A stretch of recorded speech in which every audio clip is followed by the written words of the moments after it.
Today, Mass Effect is one of the biggest and most popular franchises in gaming, a testament to its incredible storytelling, enjoyable gameplay, and emphasis on player choice. But the trilogy that we know and love comes from somewhat humble roots. Back in 2007, the original Mass Effect launched on Xbox 360, and though it came from established developer BioWare, the runaway critical and commercial success the franchise would one day enjoy took many by surprise. The thing is, Mass Effect was published by Microsoft, and PlayStation 3 gamers never got in on the original. But with EA's acquisition of BioWare came EA's acquisition of the very first game in the series. Lo and behold, 5 years later, Mass Effect has landed on the PlayStation 3, and not surprisingly, it's great. Set the charges. Destroy the entire colony. When you compare Mass Effect to its sequels, it looks and feels old. Still, there are times when Mass Effect really shines in the graphical department. Space vistas and environments can be beautiful. One of my favorite things to do in the game is land on a random planet or moon and look up at the sky. Character models look a bit off and animate strangely at times, but the strength of Mass Effect was never in how it looked, but how deep it is, how much there is to do, and how much player choice there is. Sonically, Mass Effect impresses. The voice acting is, for the most part, superbly executed, and the soundtrack is oftentimes subtle, but amazing. One place where Mass Effect on PlayStation 3 does suffer is with load times, stuttering frame rates, and more. The game may even freeze up on you once or twice, but many of these problems are found on the other platforms too. When you die, you'll wait about 25 seconds to get back into the action. Minor things, like going from system to system in the Normandy, require long load times. If you have autosave on, the game will freeze temporarily while saving, interrupting the action. And yes, the infamous elevator rides in the Citadel, masking even more loading, are found in the PlayStation 3 port too.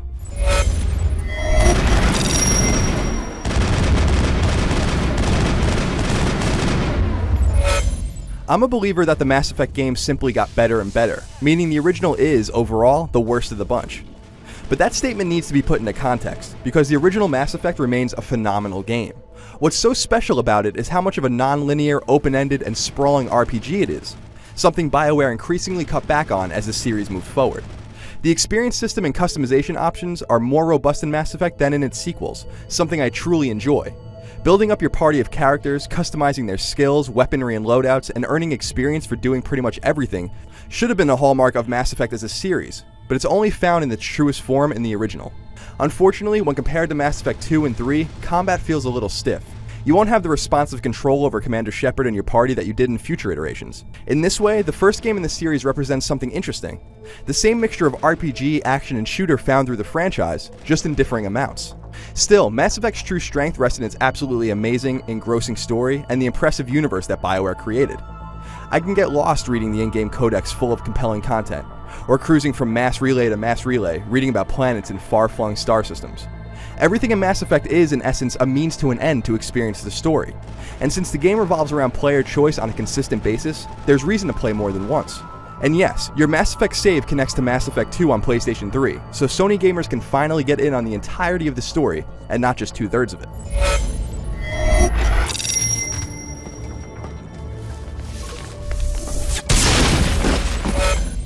Mass Effect is a truly special game, and PlayStation 3 gamers should be absolutely thrilled that they finally have access to it, whether as part of the Mass Effect Trilogy bundle or all by itself via the PlayStation Network. It has its technical problems, some more noticeable and annoying than others, but it doesn't change the very simple fact that the original Mass Effect is a brilliant start to an even more brilliant trilogy. A trilogy which, by the way, tells one of the greatest stories in gaming history. Purchasing Mass Effect on PlayStation 3, even with its flaws, is a no-brainer for people who have never experienced it, or may simply want to experience it again. For more on all things Mass Effect, jump via Mass Relay to IGN.